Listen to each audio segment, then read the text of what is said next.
Perfect. All right. Good morning, everybody. So if you want to, I'll just go through and call on everybody. You can introduce yourself with your name and affiliation, and then we will get started with our speaker today. So I'm Stephanie Camino, I'm the program manager for the collaborative. Katie? This isn't working and I can't talk, and so I gotta. Hi, I'm Katie Peter. Liming. Oh. All right, Peter, I can hear you. Oh, you can hear me. Sorry, I can hear have you.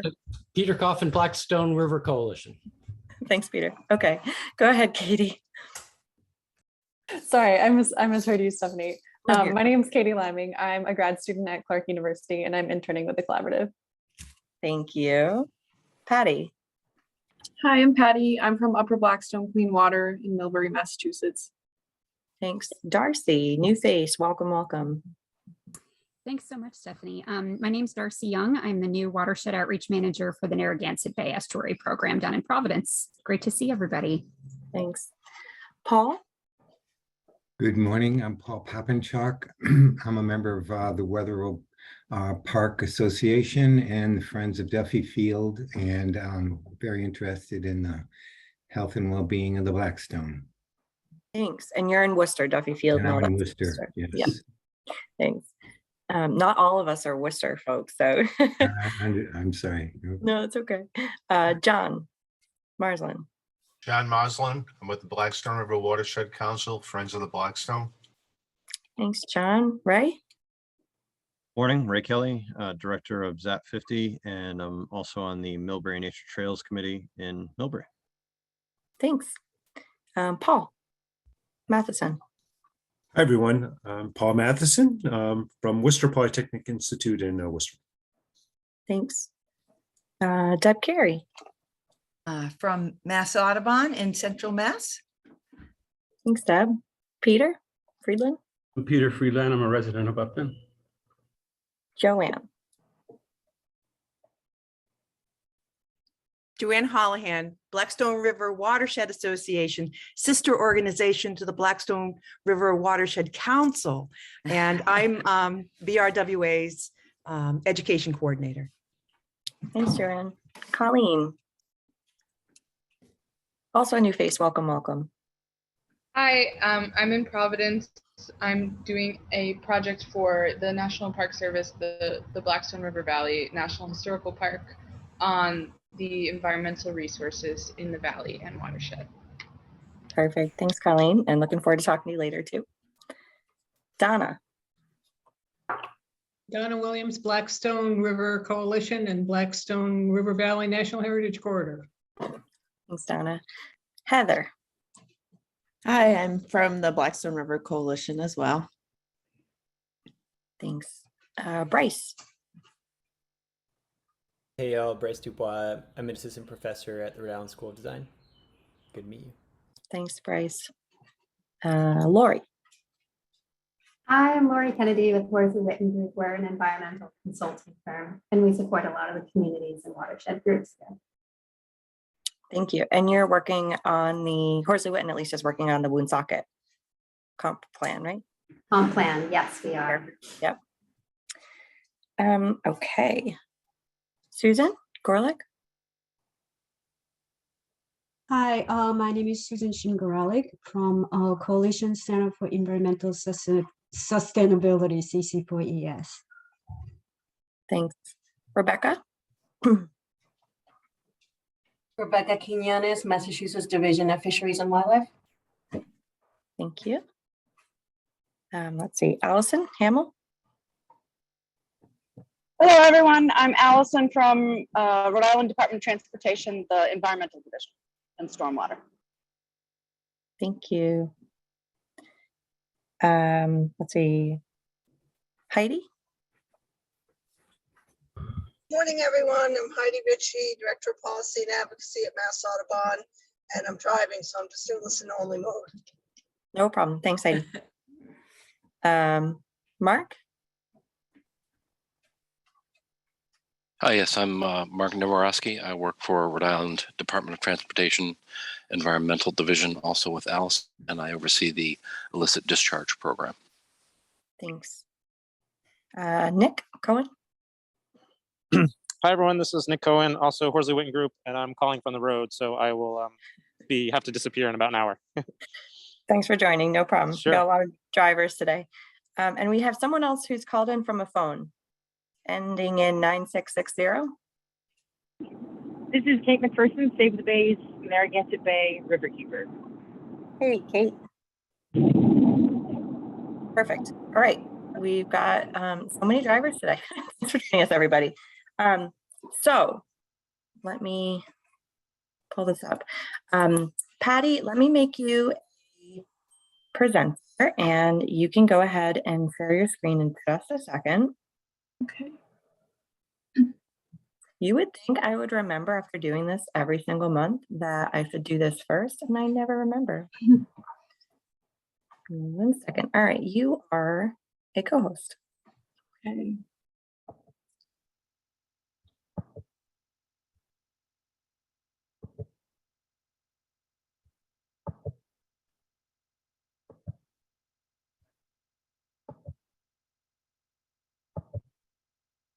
All right, can everybody see my screen? Okay.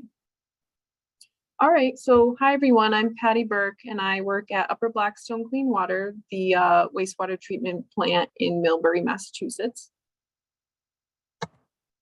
A little bit about us. Upper Blackstone Clean Water owns and operates an advanced wastewater treatment facility designed to treat an average daily flow of 45 million gallons per day, a maximum daily flow of 80 million gallons per day, and during rain events, a peak hourly flow of 160 million gallons per day. Upper Blackstone treats wastewater from domestic, commercial, and industrial sources from the city of Worcester and the towns of Auburn, Holden, Millbury, Rutland, West Boylston, the Cherry Valley Sewer District in the town of Leicester.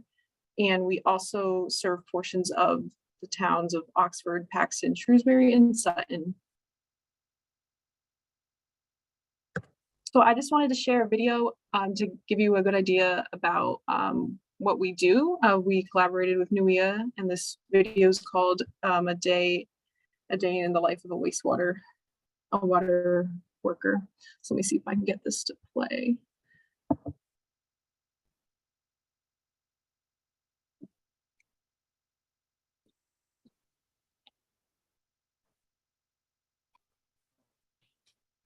We don't have sound on our end, Patty. Okay, let me see.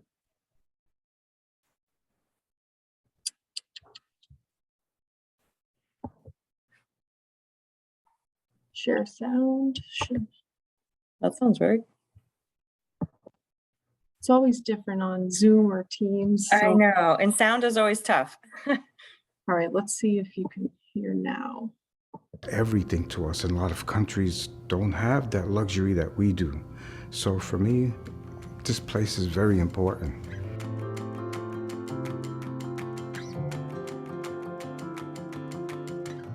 The water industry professionals are made up of your neighbors and your friends and people in your community, and they dedicate themselves to this job and that has tangible, actual results in their own community.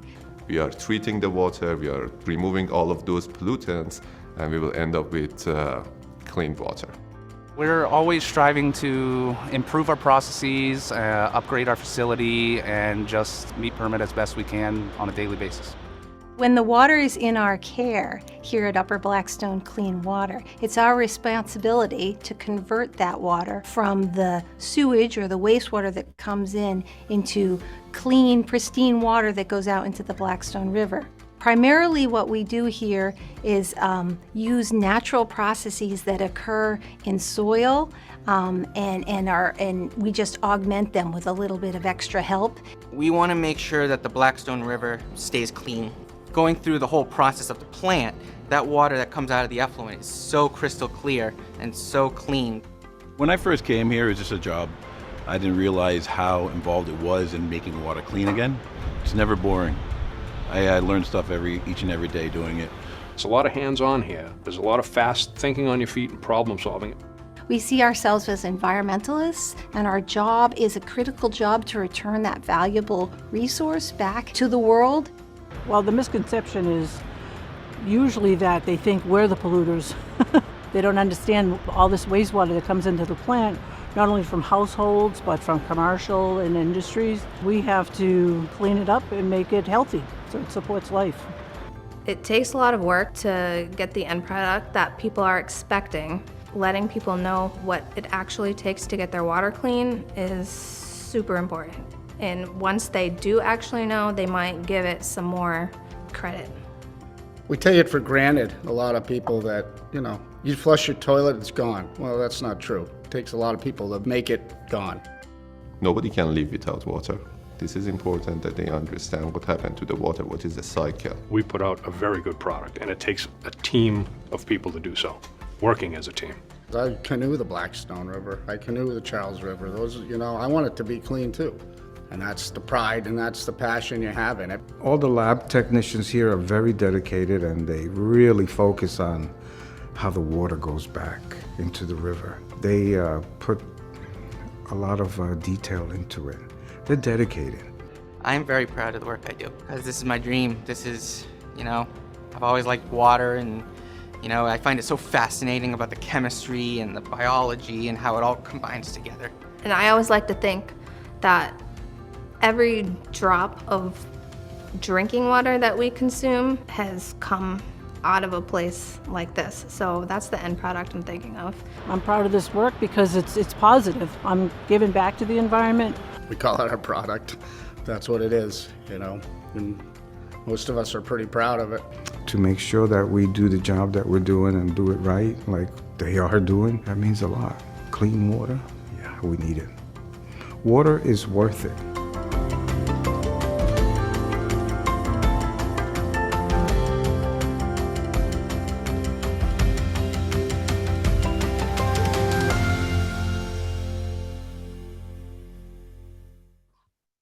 Okay.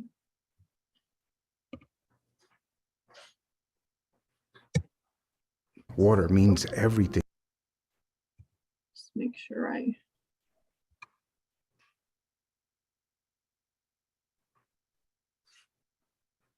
Okay, there we go.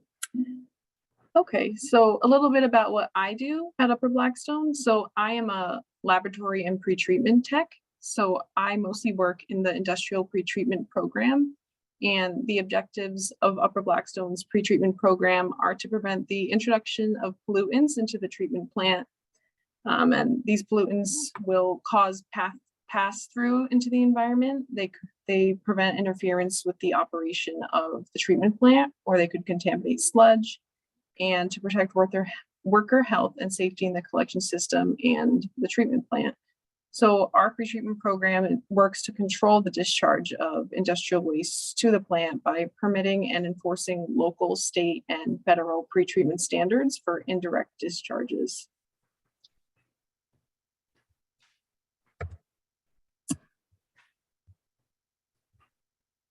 Okay. Oops. All right, so just to talk about some of the programs we do for water quality monitoring. So we conduct voluntary water quality monitoring of the Blackstone to examine trends, including the impact of treatment plant upgrades and process optimization. So we have an annual program that runs from April through November in collaboration with the University of Massachusetts Water Resources Center at UMass Amherst and CDM Smith.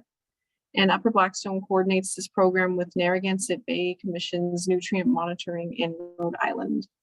So the program has now compiled a data set spanning more than 10 years. Data is shared with the Mass DEP and other organizations to aid in their management decisions.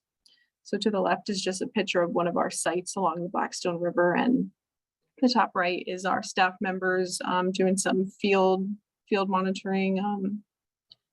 So doing like temperature and DO, pH. Okay. Oops, sorry about that.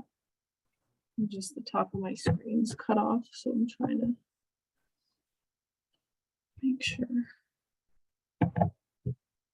All right, so to the left is a map of all of our sites that we do. So the top the northern sites that begin before our plant and directly after. Those are sampled by UMass, and then we do the sites a little more south. So we do like in Uxbridge, Woonsocket, Cumberland, Pawtucket. Our last site is at Slater Mill. So this program includes the monthly water quality sampling for nutrients, chlorophyll A, and field parameters, including dissolved oxygen, temperature, conductivity, and pH. And what we found is the nutrient loads to the river from Upper Blackstone's effluent have decreased significantly since 2009. And this is due to constructed plant upgrades and other measures that were implemented in 2013 and 2017. And this was to optimize the plant's biological nutrient removal process. So during 2020, the average total phosphorus and total nitrogen loads to the river were 90 and 64% lower than the pre-upgrade loads. So as you can see below, yeah, so this is 2020, and soon we'll have data on 2021, and we've been seeing the same trends since the biological nutrient removal process.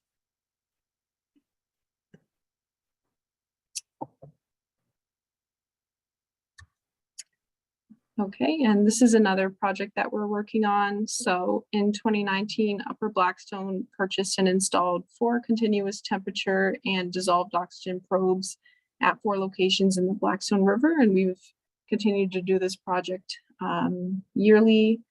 So we monitor continuous temperature and DO in the river because DO is essential for fish and other aquatic life, and low levels put these sensitive organisms at risk. So we want to make sure that our effluent is healthy and supporting life. So to the left is our staff members putting the DO probe into the river, and just the right is a close-up of our DO meter and the housing unit. Massachusetts water quality standards require a minimum DO concentration of 5 milligrams per liter in the Blackstone River. The comparison between the 2020 DO measurements and Massachusetts criteria is summarized in the table below. So at the 4 locations, the surface water quality was in compliance with the Massachusetts minimum DO standard of 5 milligrams per liter, more than 90% of the time. Furthermore, DO percent saturation data at all 4 locations always met the 125% guidance value. So just to give you a quick summary, these are 4 sites. One is before our plant, and then the UBWPAD2 is like right after, and the other 2 are after. And it's just showing like the percent days of the change in DO, the percent of the time DO is above 5%, of the time the DO is above 5 and the river flow is above 7Q10 flow. And then the days where the percent saturation is above 125%, which is 0. So this is all in compliance. So we're very happy about that. And that's why we do our monitoring to make sure, like I said, that our effluent is healthy and it's supporting life in the Blackstone River. So some future water quality monitoring activities. Upper Blackstone is continuing water quality monitoring in the Blackstone River in 2022. The Blackstone River water quality data collected as part of our monitoring program are publicly available for download. So I encourage anybody to go on our website and take a look at this. Data collected from 2012 and 2019 are available at the CUA HSI, and I provided a link if anyone's interested. And the 2019 and 2020 data will be maintained on the National Water Quality Monitoring Council's portal. And then you can check out our 2020 story map on our website, and we should soon have our 2021 story map up. And so I encourage anybody to check out, our results. It'll have more about what we do, what we're testing for, everything like that. So thank you. If anyone's ever interested, we'd love to have you to Upper Blackstone for a tour so you can learn more about what we do. I'd love to have you. So thank you. Does anybody have any questions? Thanks so much, Patty. And I would actually love to set up, I have done the tour many times and really enjoyed it. But I'd love to set up the tour for the collaborative if folks are interested in that at some point. I had a question first on your water quality monitoring. Is that in conjunction with the Blackstone River Coalition's monitoring program, or is that separate? That's separate. Yeah, it's just with UMass Amherst. We collaborate with Narragansett Bay, they do more of their own on top of that. So separate.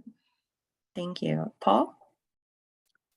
Yes, I'm curious. I'm new to this group and to the understanding of the processing of the Blackstone, the wastewater in our territory here.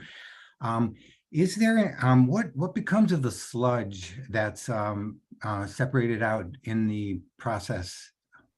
Sure. So we actually have an incinerator where one of the facilities who still does that. There's not a lot of those left in this area. So our sludge goes to an incinerator and out the stack. Do you have you considered modifying that to create a cogeneration process where you could preheat the water from the waste heat from a cogen system? That's interesting. I'm not sure. That'd be something our engineering department might be interested in. I worked with the city of Las Vegas, and their 100% of their wastewater goes right back into their drinking water because they obviously depend on the Colorado, and it's not very dependable these days. The other thing is there any pretreatment on the stormwater, like in terms of oil water separators and things like that? So I don't do pretreatment for stormwater.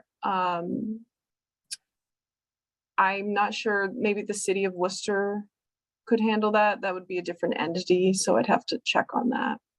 Okay, thank you very much. Thanks.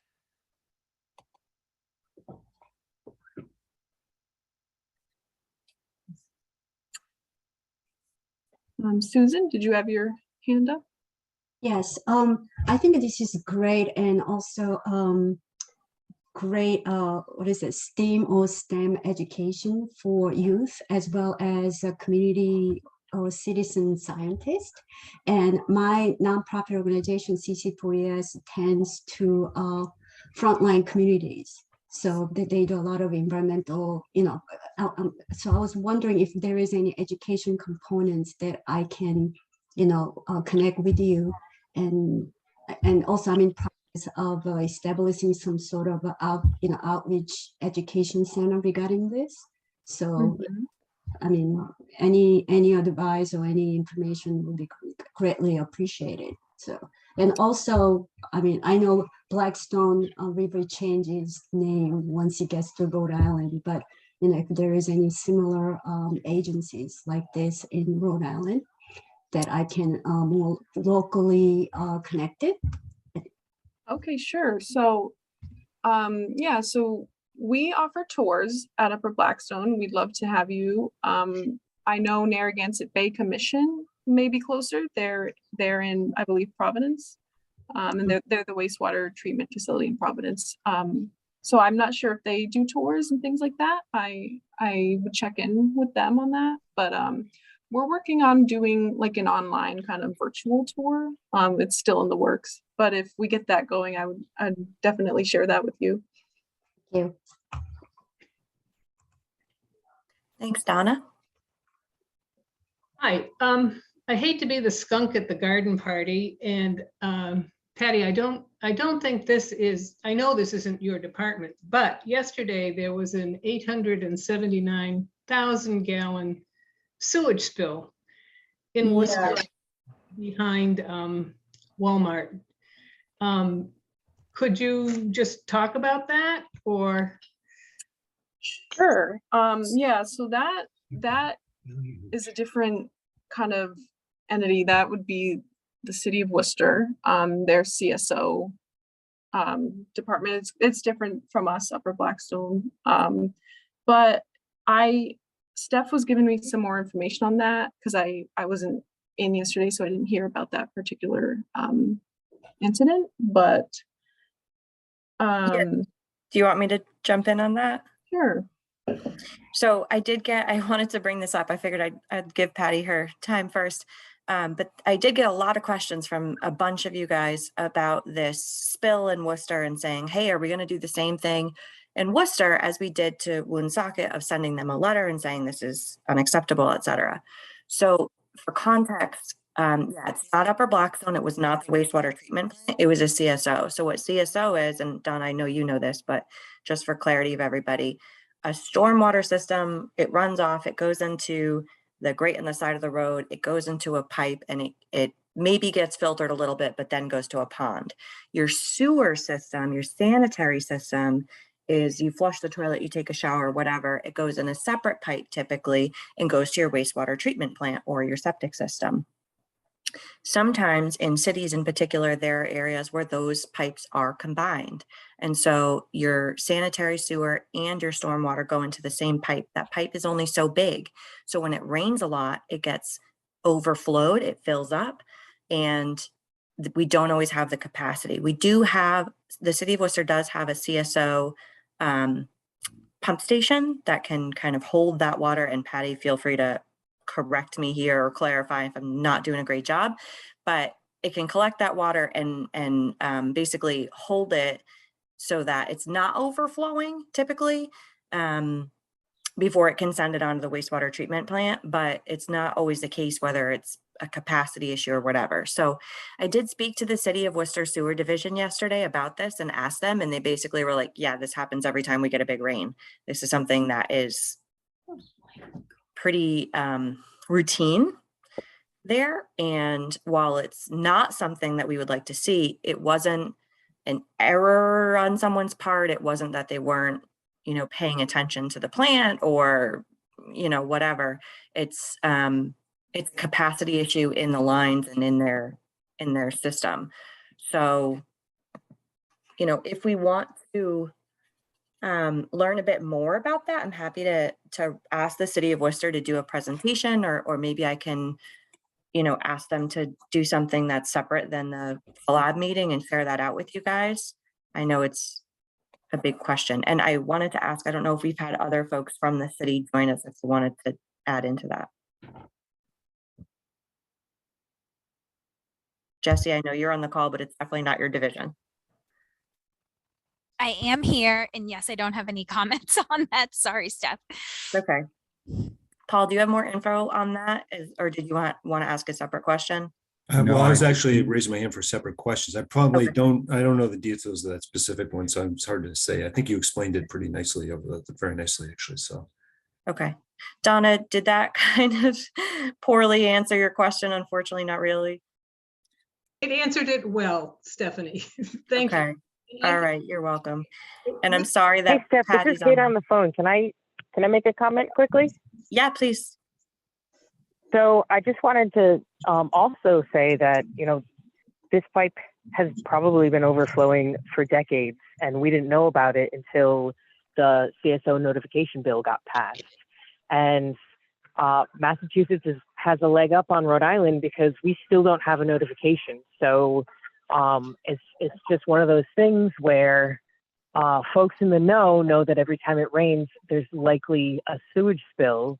But regular folks have no idea, and that's why it's so jarring. So it's my hope and our hope at Save the Bay that with these sewage notifications, people will finally hear about it and be outraged, and then that can lead to a long-term solution. Thank you so much, Kate. And I just put the link in the chat for those of you who have access to that. So if you want to be notified of when Worcester does have an overflow, a CSO overflow, you can click on that link and just put in your name and email, and you'll get notified. Stephanie? Yep. And then I'll hand it over to you, Paul. Go ahead, Heidi. Thanks. Sorry, I'm not able to raise my hand. Yeah, thanks for all this information. And I completely agree with Kate, that sewer notification law that Mass Rivers Alliance spearheaded passage of that law, and it's been very important. And it's the whole point, not only to help people avoid, swimming or otherwise recreating in rivers right when there has been an overflow like that, 'cause a lot of people just aren't aware, and this makes them aware. But I think more importantly, building public support for the retrofitting that's needed to clean up these CSOs. Now, cities that have CSOs are supposed to have a plan for addressing them and getting rid of them over time. And it would be really interesting to hear in the future from the city of Worcester, like where they are in that process and what their plans are and how things are progressing. Yeah, and I don't want to take up everyone's time, but Worcester has an integrated plan, so they've recently passed. So it's quote unquote one water. So it's their sewer, their drinking water, their lakes and ponds, etc., stormwater. And it's very, very, very, very long and detailed, and it does talk about what's an important priority and at what point they want to put that investment in for these different projects, etc. So I'm also working with EPA right now on doing an integrated water management plan workshop for the Blackstone River. So we're planning that in September. I don't have a ton of information about it yet, but if you want to, put a pin in that, or if you're interested, I can share more information later. So thanks for being patient, Paul. Go ahead. I'm up. Okay. I've actually changed it back to the quick some questions on the Blackstone. I guess, well, one question is just, are there plans for any more upgrades in the near future for the plant? Or I know there's some upgrades you referred to for the nutrient control, but are there other plans as well? Yeah, so they're always talking about things they can do to improve the plant. And that's mostly like a conversation with our director at the engineering department. So I'm not sure what's in store for the next improvements, but I do know that they're always talking about how we can improve our processes. Okay. And I guess the other question I was just wondering about was for some of the emerging contaminants, is there monitoring for emerging contaminants that you're familiar with? If not, that's okay, but I'm just kind of wondering if you know anything about that. Well, we've started some monitoring on PFAS in our pretreatment department. Other than that, not that I know of. Okay, thank you.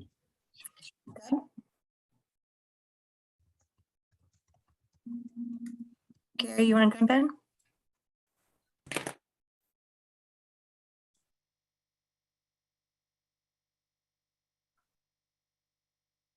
Did you have a question? You're not muted. Me? Yeah. Oh, I couldn't hear it. I couldn't tell if you were talking to me. Sorry. I just wanted to reiterate the idea of hearing from the city of Worcester and getting an update, because that integrated plan, as I understand it, has still not been approved or accepted by EPA. Now, maybe it just has, but that's why I would think upgrading the CSO plant would be part of that. So it sounds like the timing is really good for what you're talking about, Steph. Yeah, I spoke to one of the engineers yesterday, and I didn't unfortunately get a chance to talk to Dave Harris, who's the assistant director of sewer operations. I meant to give him a phone call, and then suddenly it was like 6 p.m. and there wasn't time. So apologies that he didn't get a specific invite to speak at this meeting, but I will talk to him hopefully later today. And if I get, some sort of comprehensive paragraph or something that I can share with you, I'll send that in the notes, and I'll certainly invite him to participate in future meetings when he's available. And maybe he can give us an update on that integrated plan. And it's my understanding that the Upper Blackstone is still at odds with EPA as far as their permit goes, right? There's no visuals to be seen. Okay. Well, can you explain that? Well, I just always thought I thought that EPA still accepted the integrated plan from Worcester, and that part of that also included the nutrient levels with Upper Blackstone, but I might be mixing apples and oranges on that. Yeah, I'd have to look into that. It doesn't sound familiar to me. I'm not sure that it has been accepted by EPA. I know it's been submitted. It's a long process. I think it was submitted a couple years ago now, Yeah, right? yeah. Yeah. So I don't know. And the gentleman that I'm speaking to at integrated planning and at EPA isn't from Region 1. So I have to get that update still. So I'll hopefully have more information on that one. Okay. But I'll talk to Dave too. Well, anyway, sounds like an update would be really helpful. Yeah, agreed. Ray. Are there, you mentioned the Worcester notification and you gave the link for that. Are there notification systems set up for the other plants, for Upper Blackstone, for Woonsocket, anything else?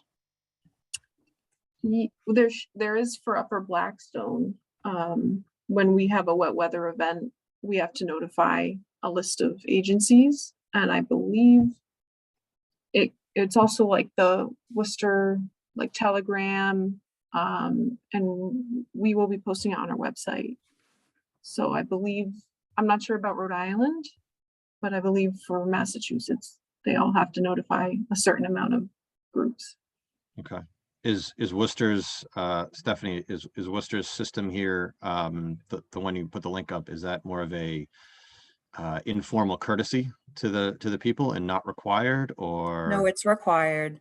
They Okay. have to send notification per that recent regulation, but And only if we sign up for it. And I think they do have to send it to certain other news agencies potentially as well, like and Patty is it said. because it's combined that they have to send that out?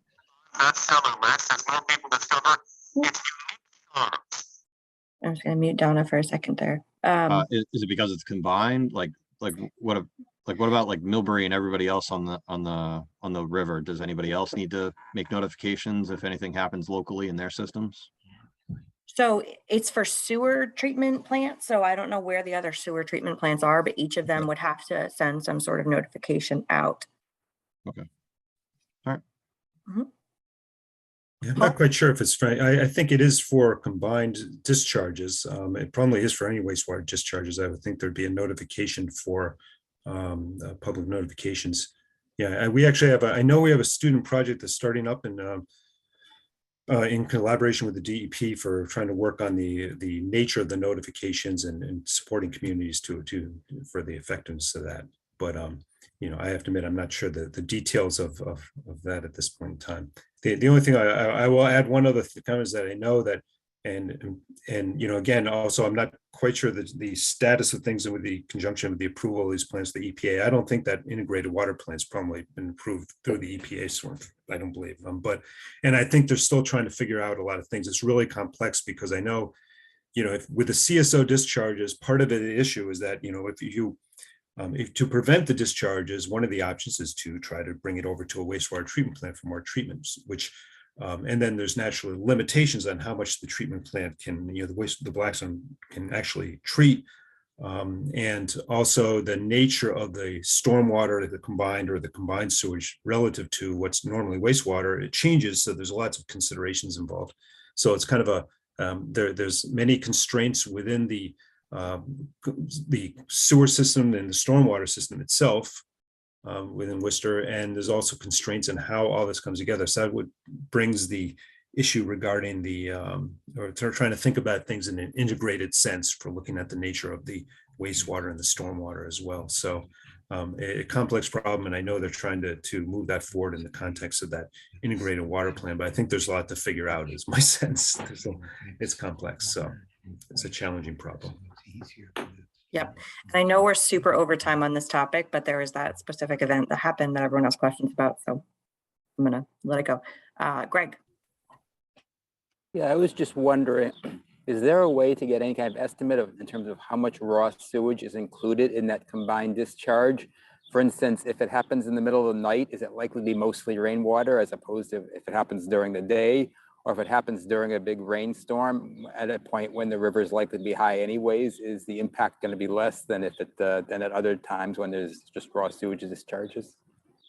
It's a great question. This happened at 4 a.m. for context, so it's probably more rainwater. But Patty, do you have any?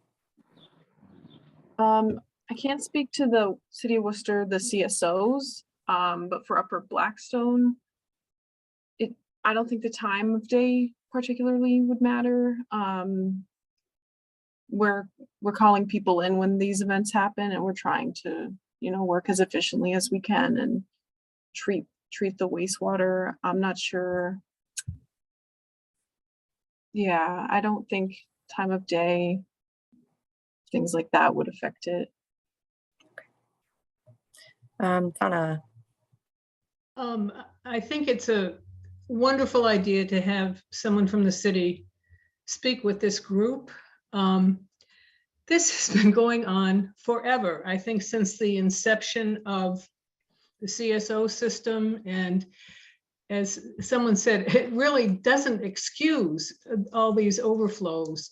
It is outrageous that we have them. I know folks in California are just appalled when there's one a year anywhere in the state. Our standards seem to be pretty lax here. And I know it's a question of money, and I know it's complicated, but man, oh man, it seems like we really need to push the city to get to work on improving the CSO system. That's my soap. Thanks, Donna. And Representative Keefe might have a good next word here. Thanks, everybody. I'm really glad you brought this up today, Donna. I'm really on here because I saw that pop up yesterday as to that whole thing happening. I'm so glad that we got that law passed about the mandate to report, because otherwise the public really wouldn't know or understand how often these things happen. What I really would encourage that we get somebody from water and sewer to talk about what they're doing. I worry because we have a lot of money right now from federal government, and it's specifically for these kinds of issues, infrastructure. So what are we doing here in Worcester? We have this problem, like Donna said, it happens over and over and over. And just because that's the way it is not an excuse.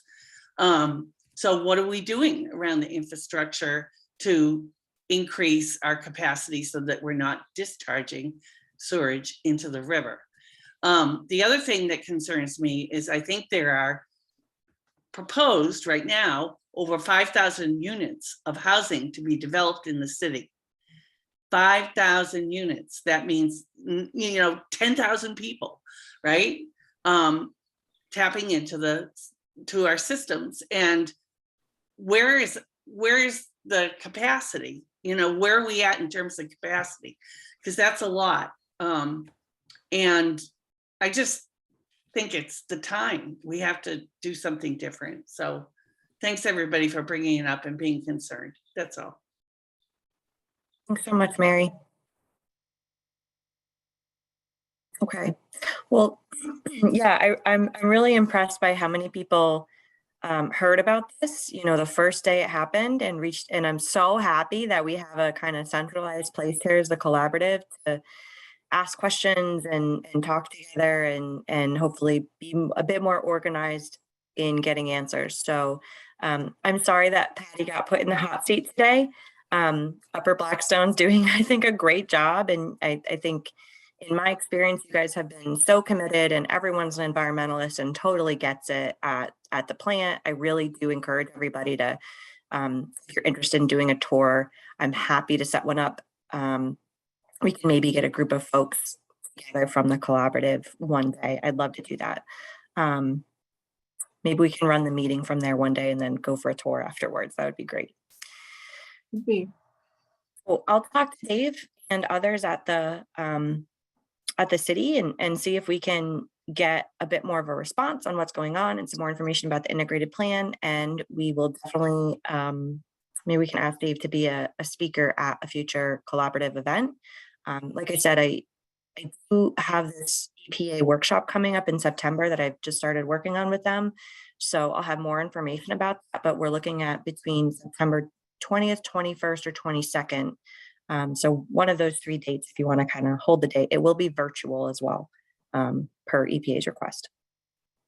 So for subgroup updates, and maybe we can run through these relatively quickly because I know we're behind on time. Representative Keith, sorry, did you just raise your hand again? Maybe it didn't go down and I missed that. Okay. Resolutions, I'm terrible at giving updates on this. Sorry, guys. We have another one, two, I think, passed, and we do have Mendon next week. So hopefully that'll be passed as well. We did present to their land use board previously, and the Board of Selectmen, we believe, is supportive. For ZAP 50th is coming up real quick. Ray, did you want to provide an update on that? Do you want to share your screen? And I can make you a co-presenter.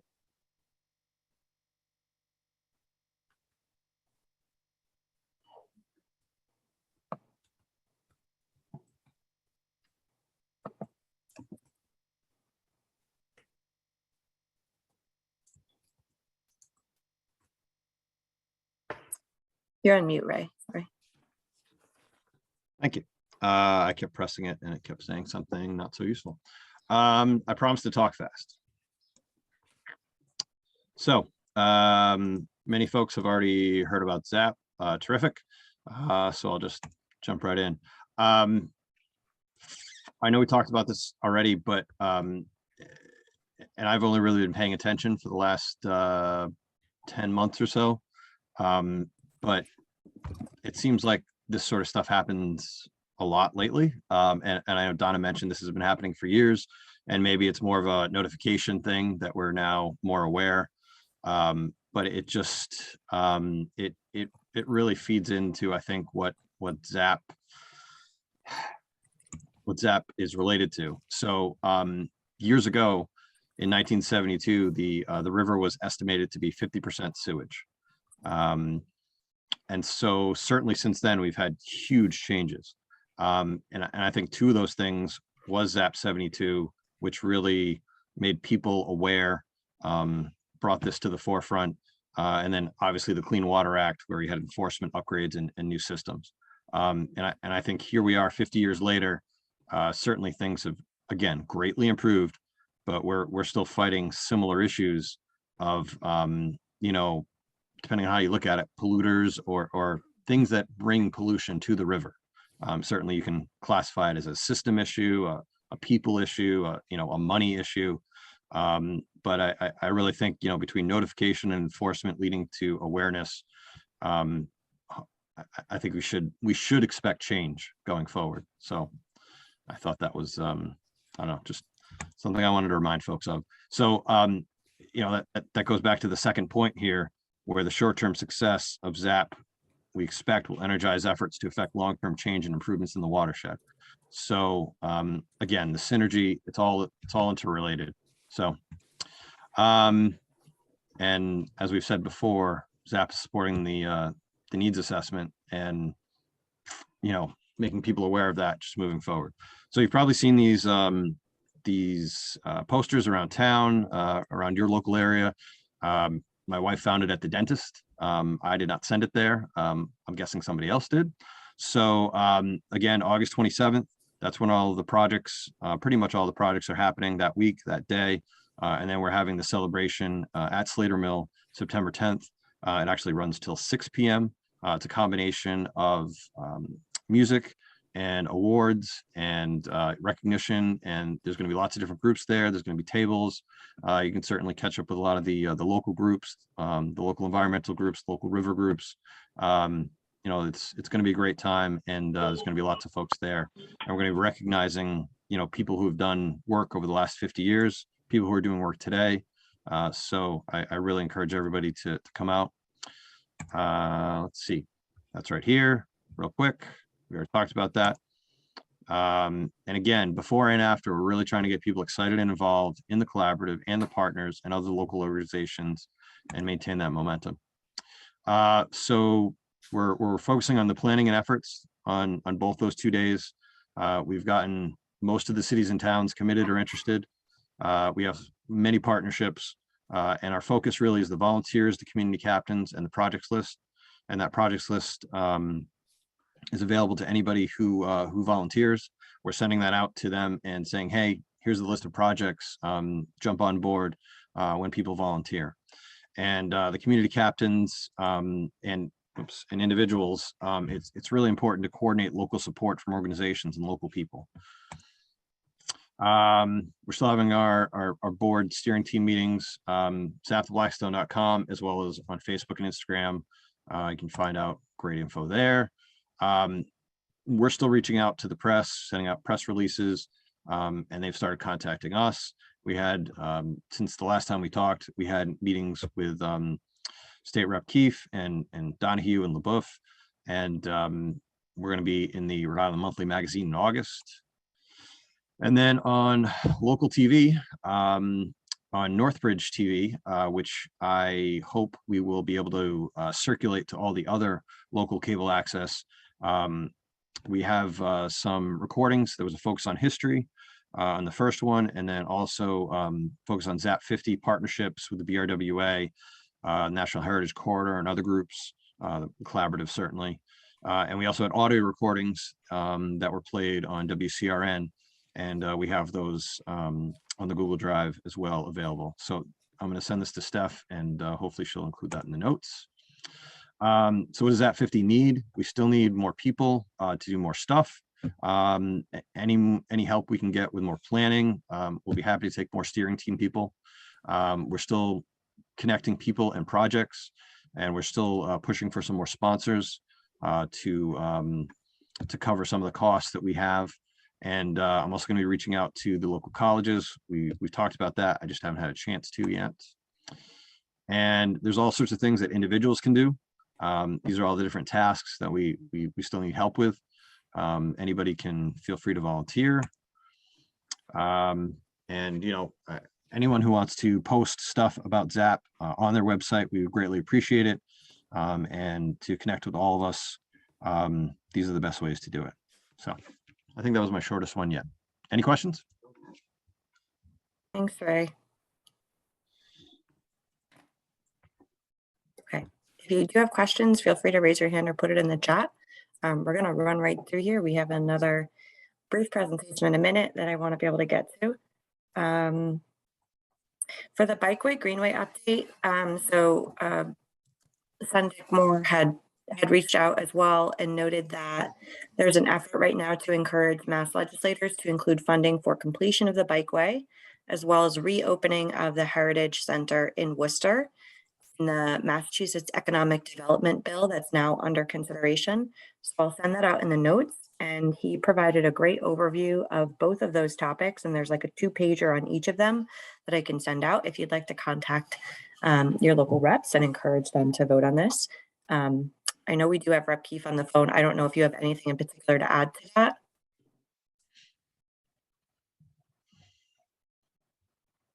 I'm going to go with no, but just wanted to put those out there that there is consideration for funding under those under that bill for those 2 projects to reopen the visitor center and also complete that Bikeway Greenway.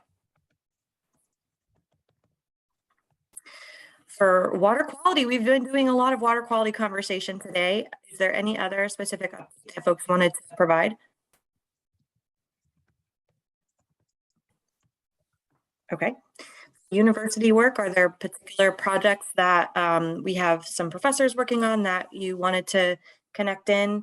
Either let us know about it, asking for volunteers, or share information on research updates? These are easy. Great job, guys. Not that it's good to not have updates, but Paul, did you want to add something in there? Yeah, I'll just say something quickly anyways, just a quick note, one of the things we're hoping to do is we're working on setting up projects actually in collaboration with the City of Worcester and trying to address some of these issues that we've been talking about before. And the details of which we're still kind of figuring out and trying to coordinate with them to find something that's an effective master's project for a student right now.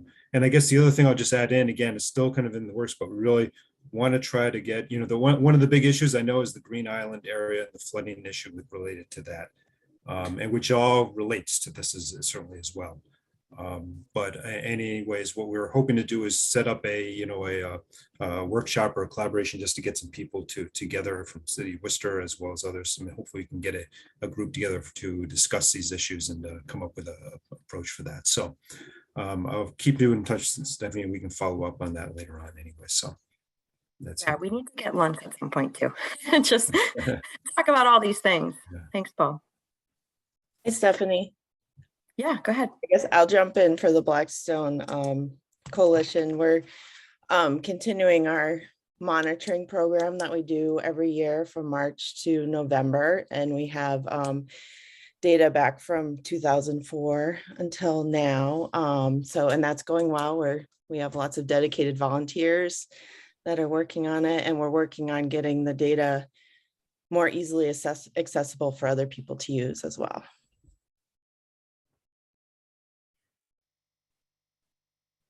I'm very excited to see your database. So thank you for that update. Deb.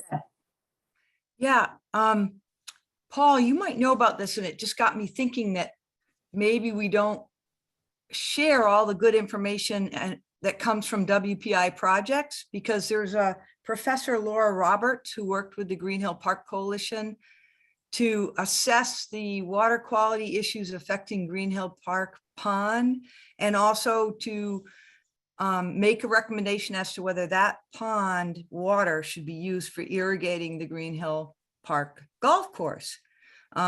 It was really well done. I had a chance to read through it once, and their conclusion was that that wouldn't be a good idea without further analysis of the impact on the pond.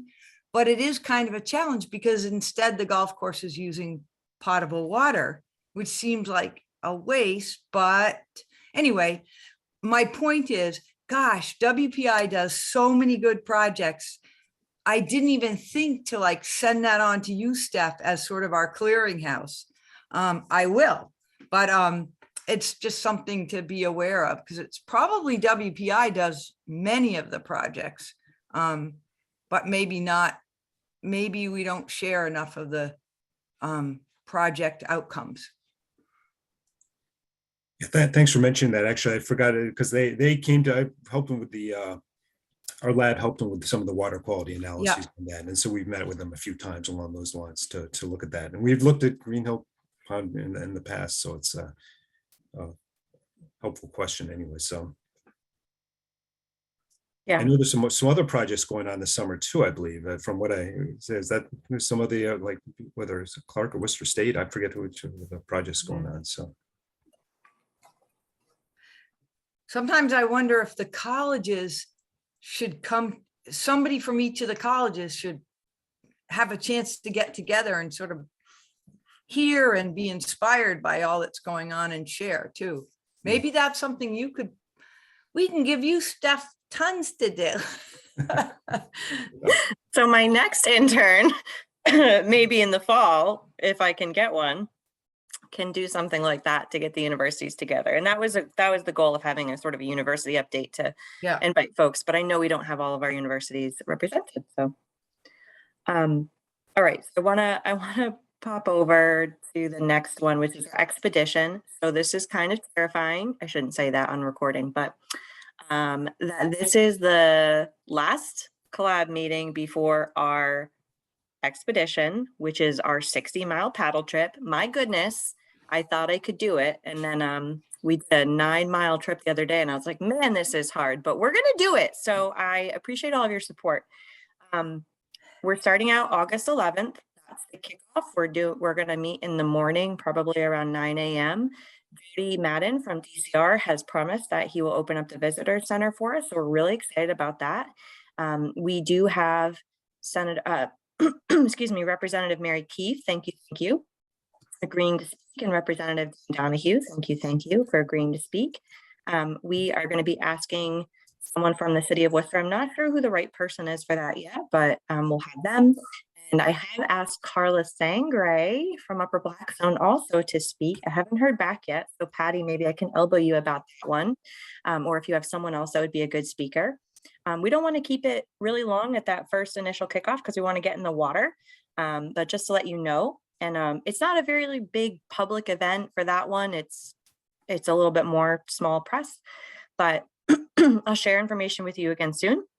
The second day of the trip, we will be at Riverbend Farm, and I'm going to hand it over to Katie to give more information on that one.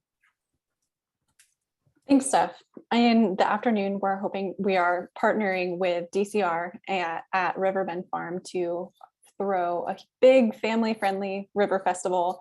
And we're hoping to have lots of organizations tabling with games and arts and crafts and activities, all focused on raising awareness around some of these issues facing the Blackstone. So if you or your organization are interested in hosting a table, please feel free to reach out to Steph or reach out to me.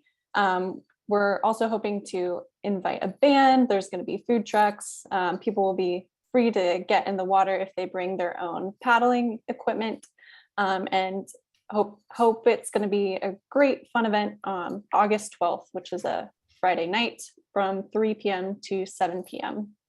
And I'm also going to drop the collaborative's social media links in the chat if you all would mind giving those a follow, so we can also help promote out your organization's social media as well.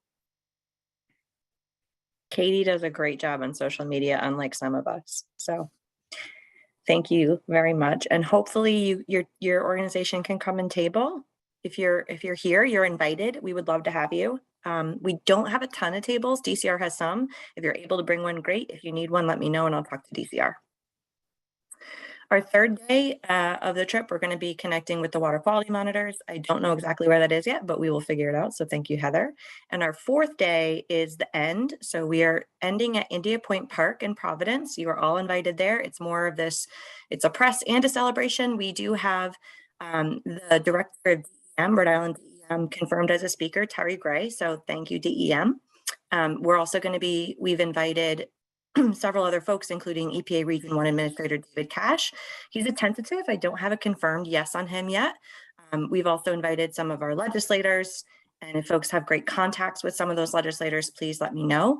Deb McGovern, maybe. And I've also invited Senator Reed, who's been really involved, Senator Whitehouse, and there might be a couple others, but we don't want to make it too long, but there's going to be beer, there's going to be music and food, and it'll be a fun event. So please join us around 4 p.m. August 14th at India Point Park. Last, and I'll send out all of this, don't worry, in an email. Yeah. The last part, we did have a question about invasives and water chestnut. I don't know if someone had a question about that. I think it's just kind of a lingerer from a previous meeting, that this is something that is an issue and we need to talk about more, but never have time.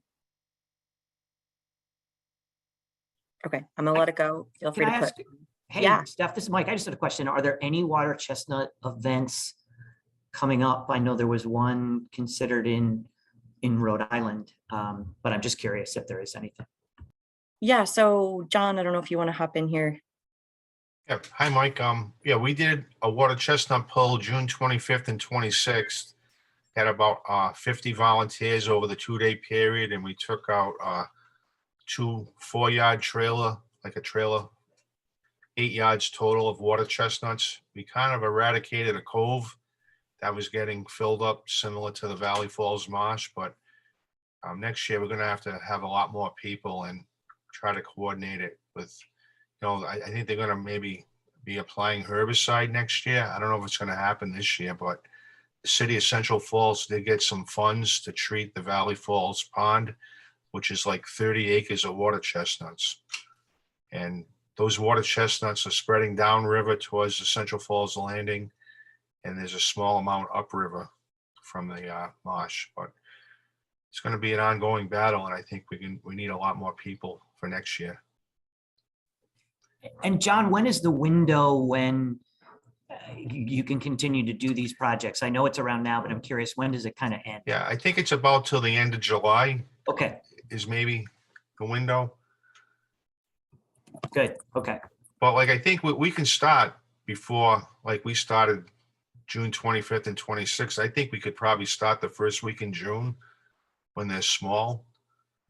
And why wait to let them get big? So, yeah, we'll put a lot more. And then we kind of got with the 9 days of the sewage treatment spill happening just before that. I don't know if that affected people's thoughts on getting on the river and pulling chestnuts with the 9 days of solid waste being poured into the river from Woonsocket. I think that had an effect on the volunteerism. Yeah, for sure. But yeah, I'd love to organize some additional events in the future.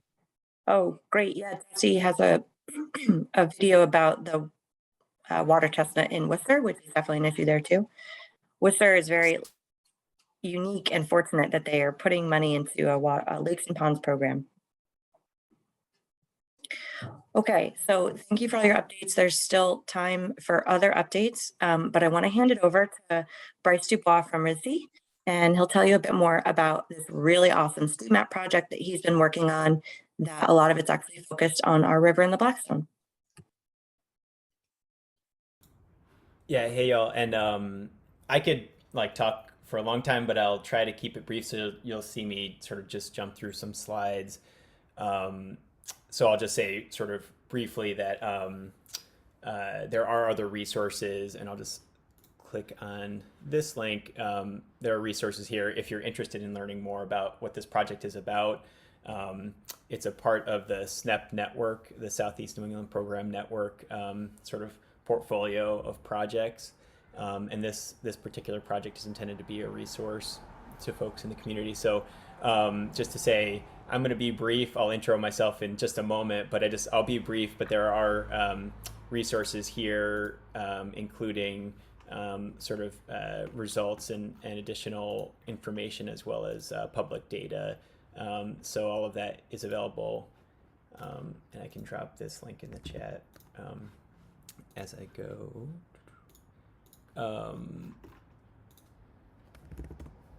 So there's just the link, and so again, I'll move through this. But so this is a project of the SNEP network and a collaboration with RISD and some other folks. So here's the research team. So I've been at the Rhode Island School of Design, as you saw probably in the chat. I'll be heading up to Holy Cross this coming fall, but we've had a great team: Jesse Sales, Lynn Carlson, Casey Merkel. Folks probably know Kurt Spalding's name, and then we've had some great research assistants, and then also this is part of a larger national, international group of folks that do this kind of work. And so that's just something to sort of highlight.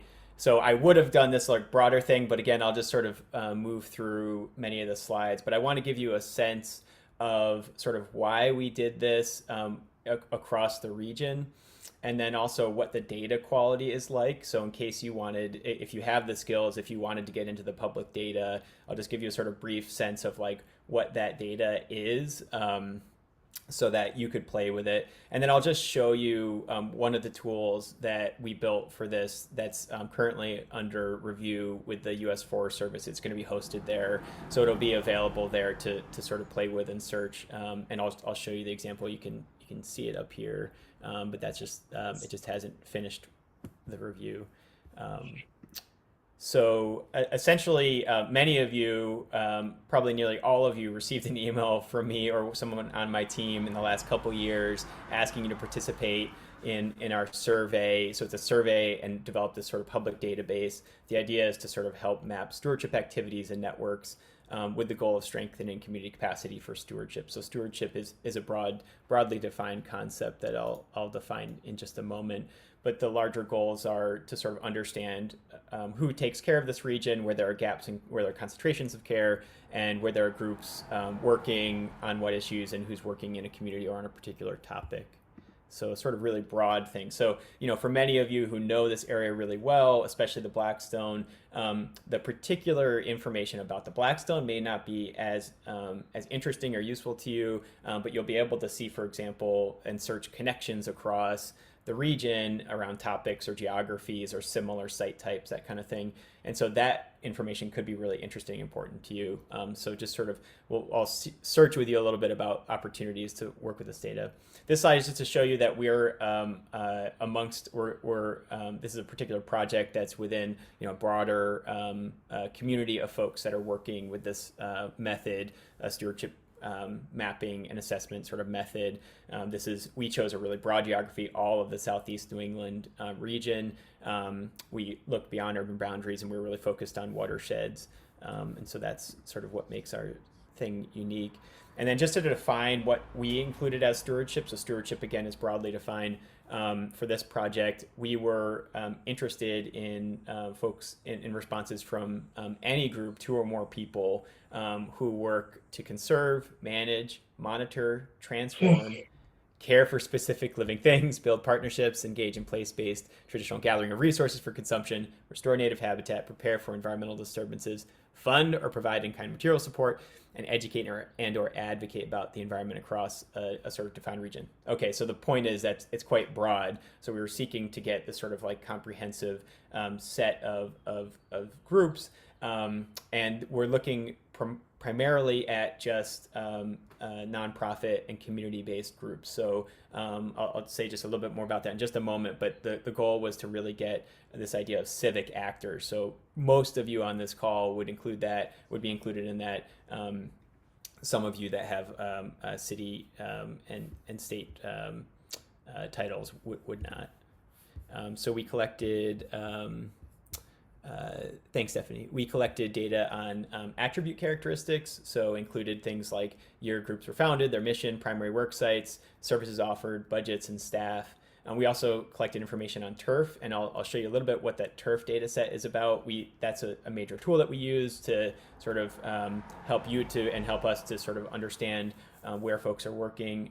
There's also a publicly available data layer that you can use if you're comfortable and competent with ArcGIS. And then we were also looking at organizational networks. So we were asking folks how they connect. We're primarily share publicly 3 types of these networks. So who do folks go to for knowledge and expertise? Who do folks go to for funding? And then are there other key collaborators not within those first 2?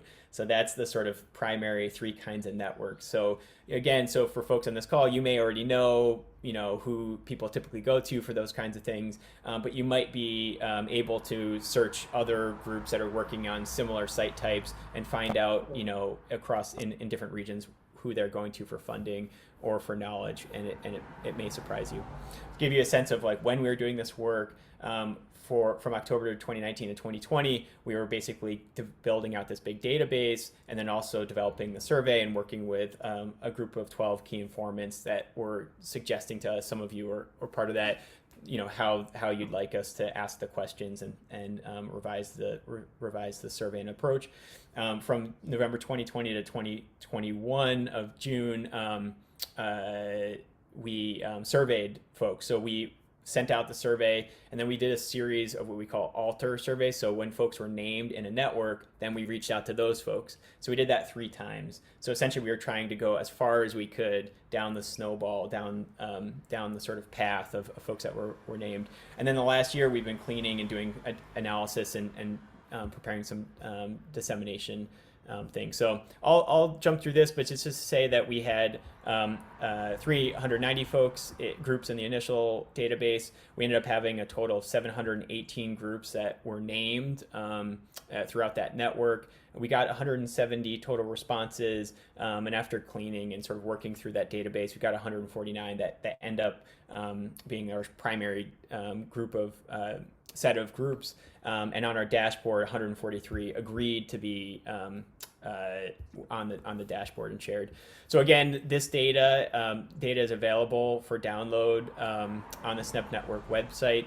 And it's just to say that there are 3 different kinds of data, as I already mentioned: attribute data, so the info about group funding, mission, et cetera, is that file. There's spatial data, so there's turf polygons. And so for our purposes, and for many of you might be really interested in this, because probably many of you are mappers, we sought to get validated and authoritative sources to create these turfs. So there are discrepancies amongst groups, and we sought to sort of get those all down to within shared authoritative sources, and so we think that's a real resource potentially to folks that are looking at group work across the region. And then we also have these network databases. So we've got aggregated and disaggregated data, and I'm happy to talk more about what that's about if folks are interested. But just to show you, okay, so we built out this dashboard. This is one of the primary resources for the community. You can search. We have a great intro video, but I'll skip past that. But basically, you can search by the 3 primary basins, or you can search by sub watersheds, and I'll show you an example of searching by Blackstone Watershed in just a moment. So within this, you can see the list of organizations, and then you can see that you can filter by different attributes, the group focus, the types of things that they steward, and then stewardship actions that they take, so whether they care, conserve, or monitor. And on the right, there's there's a series of tables that you can scroll through for each of those watersheds. So you can see the overarching characteristics of those particular areas. So I'm not monitoring the chat now. So if folks have something that they want to jump in and ask about, feel free to unmute yourself. And I will finish up in just a moment. One just to also name before I jump into the example for the Blackstone, we're working on a few other things. One is a visualization tool that you can grab a certain area and select any area you're interested in and see what the network looks like there. And on the right, you just see that that you can sort of select, you can select an area that you see, and then you can go over and sort of play with the network. But the idea really is that you can sort of spatially, you can choose the spatial boundaries in whatever way makes sense to you, so you're not trapped within just the watersheds that we've chosen, for example. So this is something we're working on, which could be iterated on. So if this were to happen again, someone could leverage this tool. We've looked at, for example, turf analysis across the 3 different basins. So it's just an example of this is like a kind of thing that we can look at is those the sort of types of sort of the size of the areas that folks are stewarding. We can also look at relationships that folks have within and across watersheds. So this is an example of a figure that shows relationships where groups are naming other groups, and we're showing sort of the thickness, how many groups connect to other watersheds. Again, these are just the 3 large basins for the purposes of this talk, which is an example. Again, you can sort of see across, and we think that's a sort of general SNEP resource to be able to see this, and we know these were things that folks were interested in learning about. But then just sort of focus on, what you all might do with some of this data. So if we're thinking about supporting collaboration in the watershed, you might want to know, for example, what groups work in Worcester and what groups work in sort of and responded to this survey that work in Rhode Island or in Pawtucket. How do the funding source networks of Worcester groups differ from, for example, Rhode Island or Pawtucket groups? And for example, how do the knowledge networks of Worcester groups differ from Rhode Island or Pawtucket groups? These are just 3 potential questions you might have. I see some folks are getting bored, so I'll move on. But this say, so if you were using this dashboard, which will be available soon, you'd select the Blackstone River, and you can see it sort of highlights, and then you'll have information about that. So for our survey, we had 67 organizations that responded, and you'd have a series of tables that would at least give you some sort of overarching information. That might surprise you, it might not, but again, these are ideas that it may intrigue you, and ask, you might decide that you want to search in more detail.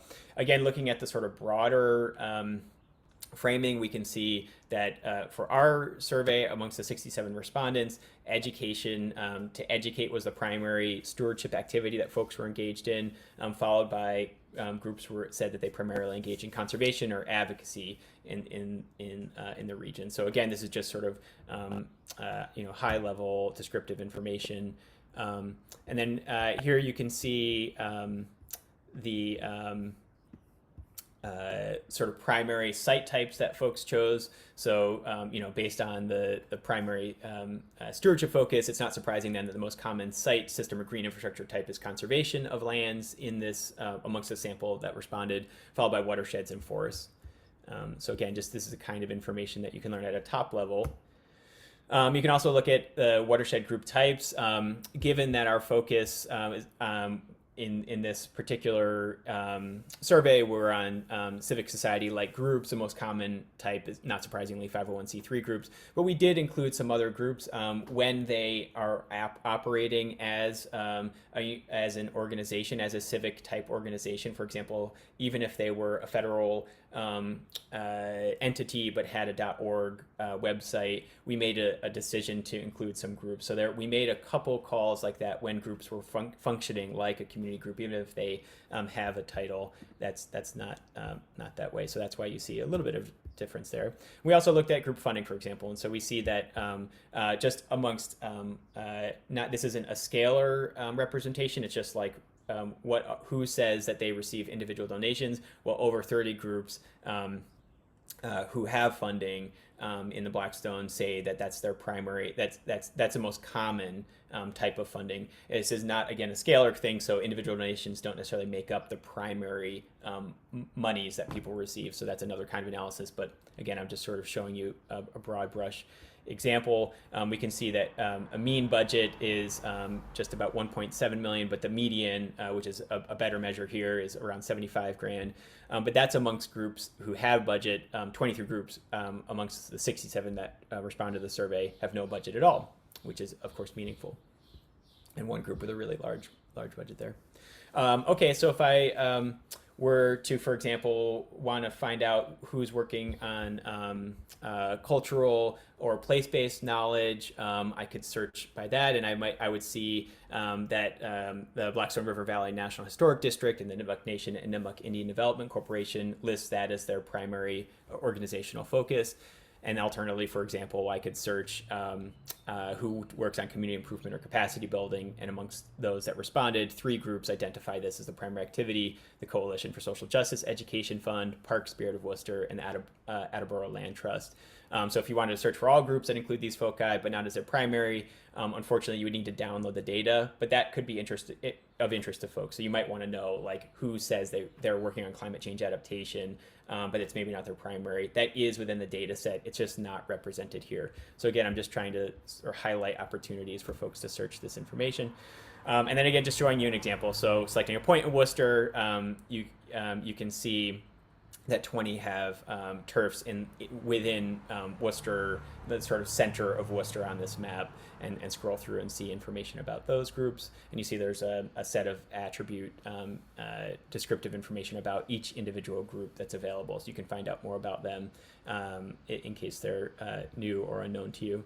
And then, for example, if I wanted to compare that to Pawtucket, I could, again, select direct point in Pawtucket and then find out that there are 37 groups who have turfs in that area, and scroll through and find information about that group. And then again, I mentioned that there are different kinds of networks that you can view. So this is, again, a viewable resource that's available. Currently, this is available on the SNEP Network website, and you can see who folks named. So the Blackstone River Coalition versus, for example, the Blackstone River Watershed, or Friends of the Blackstone. So hey, y'all, thanks for responding to the survey. You can see who folks go to for knowledge, who they named, and those are available for viewing here. Similarly, you can so this is for funding, and then you can also go to look at knowledge and compare, for example, again, the Blackstone River Coalition versus Blackstone Valley Tourism Council, and see. And of course, these are ways of sort of thinking about how you might view differences across jurisdictional state boundaries. So yeah, so generally, we thought this focus was, is useful to the region, and folks have been interested in understanding the sort of social and organizational characteristics, not just a natural environment, and we think that those are really important. And so we think that there's opportunities to work with this data, to support collaboration, et cetera. And we do think this has relevant to environmental justice work, but it didn't start out with a formal environmental justice framework. So that's something that we think is really important to articulate every time we present this. So we do think that, for example, you might be able to ask questions such as, who works where with with what mission. So folks did mention working on social and environmental justice, and you could find that. You could find who's central peripheral orgs in the network, and we have some more information about that as well. And you might be able to ask, where might we be able to build partnerships? And again, this is not a comprehensive. It's not we didn't get every group to respond to the survey. So it's not comprehensive, but it will provide, we think, an opportunity for you to sort of, ask these questions and open up. And we are working with the SNEP Environmental Justice Advisory Group continuously to sort of think through this. And again, just sort of highlighting the resources. There's this dashboard. Again, there's other reports and webinars, and you can download the data, so that's publicly available. So yeah, I'm happy to take questions. I know I sort of blew through that, but I also took more time than I intended, so apologies there. But I realized I just wanted to sort of communicate all that stuff since this is my one chance. But just sort of also showing you, so just leaving it on the screen here so you can see this is what the dashboard looks like. And I can just scroll through. But yeah, folks I see that there's some questions in the chat. If folks want to say anything. You have a lot of compliments in the chat. Oh, okay, cool. And Stephanie, just to note, yeah, you had asked when we presented in the SNEP webinar, if we could filter by orgs. And so that was something that we were able to work with the Forest Service team to develop that capability. So yeah, what's kind of nice is, so you could select, by climate change adaptation. There aren't so many groups that just focus there, but you can find that. It takes a little while to load, so once this goes live, just be patient. It's I don't know, government resources work really slowly, but it takes a little while to load, but it will load. So you can look at climate change adaptation, and then you could also filter by other things too. So in amongst either of these two other options, so you could get even more specific if folks really wanted to hone in across the region. So I'll step back. I'll stop talking if folks have a question. Can you put link to the dashboard itself into the chat, please? And make sure I have the right one. I can't share it yet because okay. It's still going through so I can show it here, but I'm not allowed to share it publicly to play with yet. It's got to go through a couple more, just one more round of reviews. Okay, no problem. Sorry about that, guys. It's okay. I did put a link to the longer presentation that Bryce and his partners recently did through SNEP Network. So feel free to check that out, and it's a little bit more in depth for each of these different parts, and you get to hear from a few of Bryce's colleagues as well. But hopefully really soon we can check it out. Ray, you have a question. So Bryce, this is for Southeast New England. Is there anything else that is for the rest of New England? Are there plans to connect to other sections? Yeah, actually, after we did this and finished in 2021, and then Seth Tueller at WPI is working on some, he was wondering, and he's working, I guess, on a longer project about climate change adaptation, and so he actually is currently working on a Massachusetts only StuMap, and so we collaborated with the goal of, even though it was with only a year later, but the goal of reaching out to groups that already responded just to see if things had changed for them, and then also trying to sort of support the work that they're doing. So it takes a long time, unfortunately. One of the problems with doing this kind of work is it takes a long time to process like the turf data and to clean that. It really is a laborious process. So that's going to take them a little while, but that will be available. And there are some other folks that are interested in doing some of this work up in Maine. And New York has been a primary site, and they've looked regionally. So folks worked with New York City groups up to here. They were included in that, so you can check that out on the New York City StuMap. It's amazing, awesome.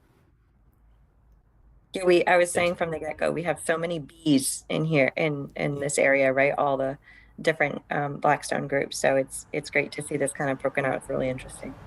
Yeah, and I'll just say, I don't want to take too much more time, but just to say that, for example, like Susan, I'm still eager now that we've really worked through a lot of the data. I know that you've been compiling and sort of working to understand groups that are working regionally, and then also with an equity focus. And so there's still, for me, that question of how this work, how it integrates well for the questions that you want to ask. And that may be true for other folks. So if other folks want to work with the data and, start to ask questions together with it, if it's useful, happy to, be a collaborator on things. You've got a question here, Bryce, do you have an estimate of when it will be live? Yeah, so it's about 2 weeks into the review process, and it seems like it takes about a month. So I'm anticipating about 2 more weeks, and it'll be out. We think it's pretty much ready to go. But yeah, awesome. So we'll definitely have that link in our August meeting notes then. Susan? Yeah, just in response to Bryce's, yes, I've been working on this, and then finally I actually found the funding to have some professional website designer. We can incorporate all the data I've been archiving. So when that happens, I think it will be really great if we can compare and see there's overlap and integrate what you have. And yeah, so, and this is great. Yeah, thanks.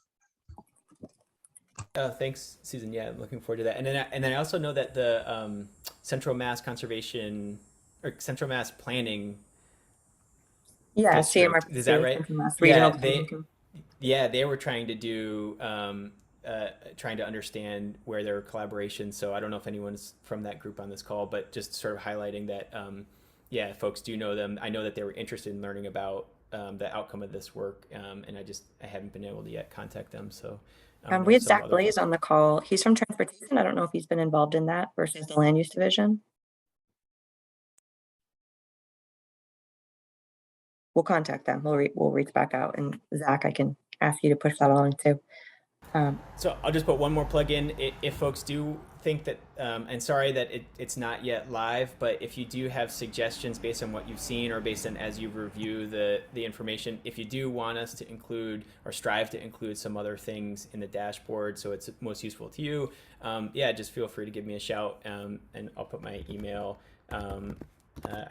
I will still be at RISD for a while, so you can shoot me on my RISD email. So if you, we've got 2 more weeks before the review ends, so we could change things before it goes live. So yeah, feel free if anything comes up.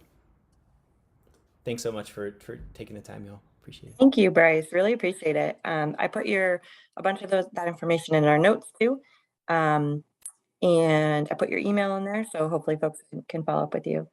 As for other partner updates, I just wanted to say it was in the notes and it'll be in them again. That Narragansett Bay Estuary Program has a water clarity indicator update. So there's a report that they've provided. And also the Blackstone Heritage Corridor has cleanup funding, portage cleanup funding. So they received a grant from Narragansett Bay Commission. So they have the supplies and let's see. Hold cleanups of the portages of the Blackstone River in Rhode Island before August 31st. And if there are groups that would be interested in joining for cleanup, they can reach out to Molly Cardoza. I can put her email into the chat also. And I know that John had an update as well. John, if you want to jump in. Yeah, I'd like to give an update for our friends of the Blackstone. We do a program called Connecting with the Canoes. And on the last Thursday of every month, we're going to start a program to bring adults, mentally challenged adults, out on the canoes. We did it once already this year, and we're going to make it a continued process the last Thursday of the month from now to October.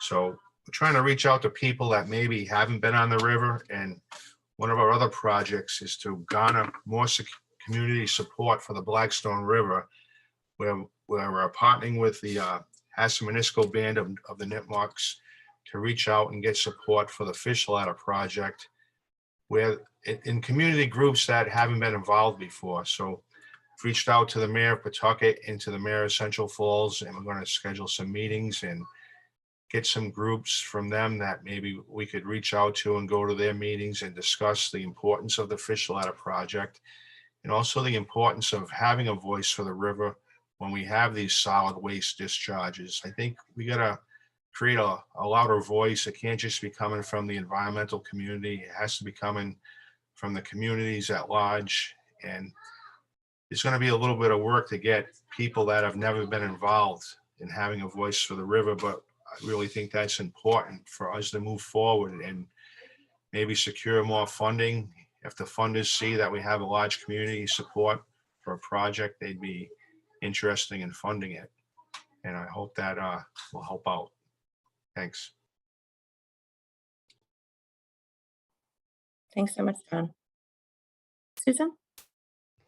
I just, John, I think you mentioned about what you do with the river and water. And in adding to what I mentioned about what I'm envisioning with outreach education, I don't know how many people heard of this Bronx, New York City program called Rocking the Boat. And that's a program that actually teaches urban youth how to sail, how to build a boat, and then have urban youth, they actually go around the water bodies and check environmental stewardship. So I like to, I don't know, I mentioned this before, I have a letter of intent with Shell Oil Company right along that water line in Allen's Avenue. As you know, Allen's Avenue is a toxic avenue. And the original plan was building a community garden there, but it was not suitable. So I'm trying to use the site for outreach education with the horticulture garden as well as this. And so if John and everyone, if you have any information or resources I can reach out to, and I would appreciate it, and how I can get started. And so far I connected with some people from Stages of Freedom. They told me there is a Black Marina salesperson. There is a sailing program here, but I want to start small. I want to focus on environmental sustainability focus, and then expand into this how the water activities and things like that. So I think of what you mentioned about, I know you talk about disabled, but I think we can also format it for youth, and then also community, and then also let them know, be aware of their environmental amenity, rights of way, and they just going to, so I don't know. Okay, thank you, Susan. The Blackstone Valley Tourism Council has a program now where I think their goal is to get 200 youth from Pawtucket Central Falls on the river at Central Falls Landing. So I think last year they might have said they had 140 youth take part, but there are programs around that are bringing the youth on the river like that for no cost. Do you happen to have a link to that, or just I should just go into Blackstone Tourism site? Yeah, it's all on the Blackstone Valley Tourism website. Okay. They have their program. All right. And anyone else here, and if you have any, connection or relevance, I would appreciate sharing your information. Thank you. Yeah, thanks so much. Good connections. And if you need a contact at BVTC, we're happy to connect you because we work with them quite a bit. Other general partner updates. You're welcome to also put things into the chat if you have events coming up that you'd like us to share or put in the notes.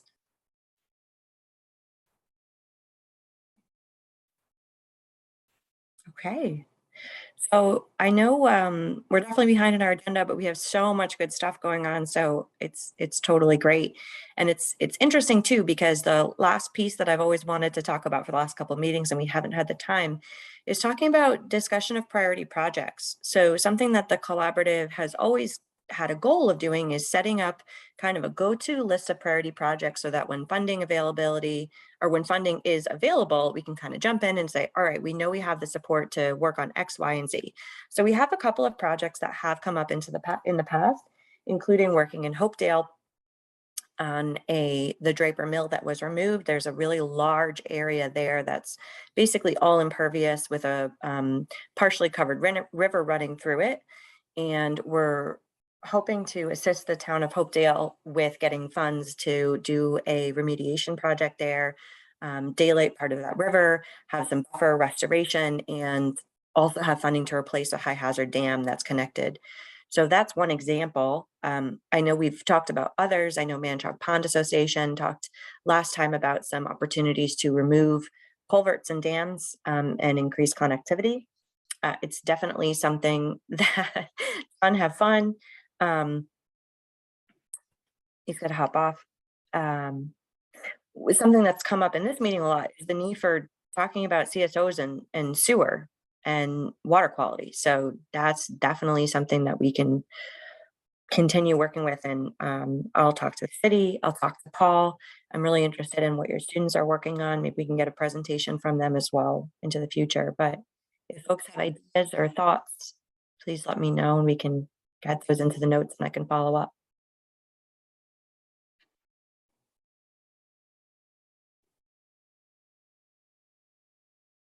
No more thoughts. We talked it all out. Okay. Well, if your community or your organization is already working on certain things that are a priority for you, please let me know and I can have those reflected within what we're working on at the collab and make sure that we can support them, whether it's writing a letter of support or connecting you to funding opportunities, or, you know, getting volunteers, whatever it may be. And as I hear about others, I'll bring them up, but certainly it sounds like right now we're very focused on this paddle and zap, and August and September are kind of a little busy, but after that we will definitely transition a bit more into working on this sewer and CSO issue in the region. Great.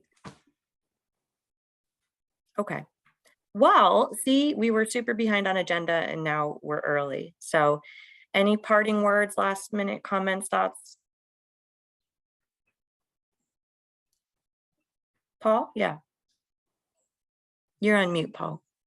I just wanted to thanks for a good meeting. I don't have anything else to say. Oh, sorry, Paul Poppenjock. Thank you, Paul Matheson. Which Paul? I don't know which one you were talking to, but is there another Paul talking to? Yeah, Paul Poppenjock raised his Good. hand. Oh, good. Okay. But I thank was wondering. I was like, gee. Putting you on the spot. Paul Poppenjock, you're on mute. Okay, there we go. I'm sorry. As we talk about so many of these issues, it's critical that we keep the underlying fact in mind that we are in a climate crisis and rivers, storm drains are overflowing because they were designed with criteria from 50 or 100 years ago. And there's big investments required to upgrade the storm systems, just as one example. And like you say, population growth and all these other things. And so we really have to help our elected officials understand the urgency about this because the clock is ticking. Yep. Not that that's new information, but. No, you're entirely right. It's important to kind of keep getting back to this. Climate change was a key driver in the changes in water quality moving forward. And it's something that, that's why the NBP put in this funding to make this report and think about it, is because with growing population changes and climate change, our water quality is really going to be kind of ticking in the other direction instead of improving as it has been over the past 50 years. So definitely important to note. And, things like what Rep. Keith brought up. Peter Friedland, did you have a comment? No, I think I'm going to hold off until next time. I think to get something in writing for the next meeting about climate and some of the local consequences of it. Yeah, definitely. All right. Well, the other thing that I'll work on is setting up a tour maybe with Upper Blackstone, and we'll figure out when a good time to do that would be for folks who are local or want to come in. Anything else?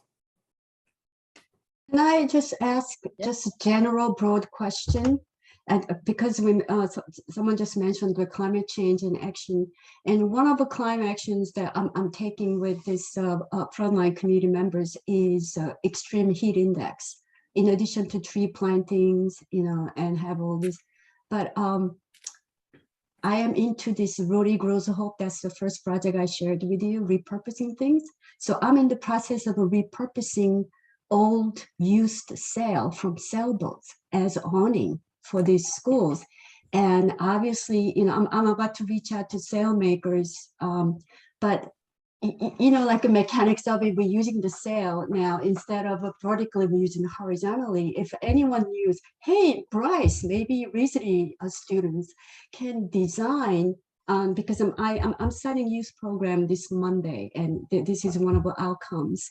And because all these schools, in Providence, it's really hard.